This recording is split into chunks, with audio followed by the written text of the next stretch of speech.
So, Miguel, I'm going to ask you another question, okay?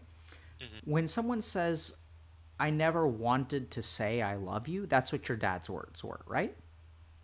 Along those lines. Along those lines. So Yeah. let's actually like examine that statement for a moment. Hmm. What does that statement mean? Probably didn't love me, I guess. Interesting. So I'm going to ask you to re-examine that, right? Yeah. Okay. So,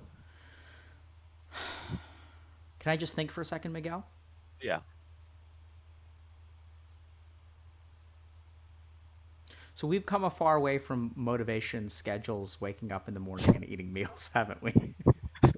Yeah, for sure. um,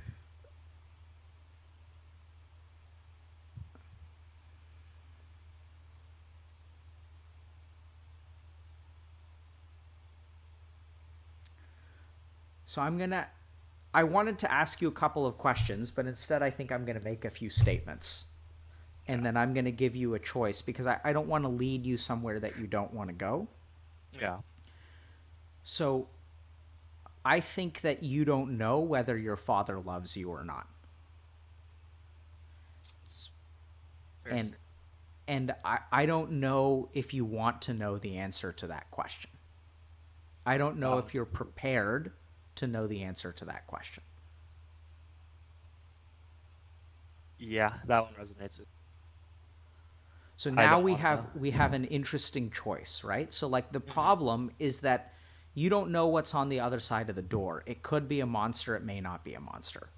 Yeah. The challenge is that in order for you to know the answer to that question, you have to take the chair away from the door and you have to unlock it and you have to open it. Hmm. The real scary thing is that you don't know what's going to walk through. Yeah. So we're not going to assume that it isn't a monster, and we're not going to assume that your dad does love you, although I do believe he does. But Hmm. in order for you to let him love you, you also have to let him not love you. And I don't know if you're ready for that. What do you mean by that? So it means that you have to let him in, and then like right now you have walls up, which is why when Hmm. he says certain things to you, you're protected from them. Yeah. But in order to like really, you don't know if it's a fluffy teddy bear on the other side or if it's a monster. Hmm. But like opening yourself up to one is opening yourself up to the other. Does that make Okay. sense? Like you've got to being vulnerable, because right now when he tells you he loves you, like what do those words like do to you? Honestly, they either make me feel nothing or they like just kind of trigger me almost. Exactly. Yeah. Right? So if we think about they do nothing to you, that's because your walls are up, like, and they can't, in law there's that area where the enemies can't walk into. Yeah. So like, you know, your walls are up, so they can't enter. The thing Hmm. is, you don't. So in order for those words, in order for you to feel, do you want to feel loved by your dad?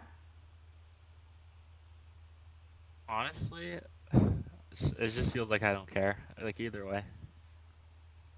Excellent insight, right? So this is exactly what I'm saying. This is why I'm, instead of asking you 1,000 questions, I'm just telling you. So the first thing Yeah. that I'm hypothesizing to you is that, in order to feel loved by your dad, you Hmm. have to care about what he feels. And I want you to just notice this because this is important.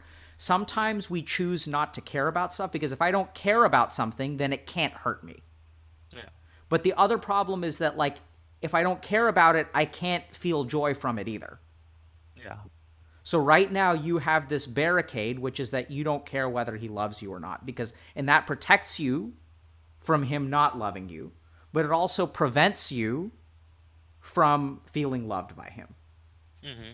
And as a result of not caring, I think you sort of end up with something down the road that mutates over time into resentment. Yeah. Does that make sense?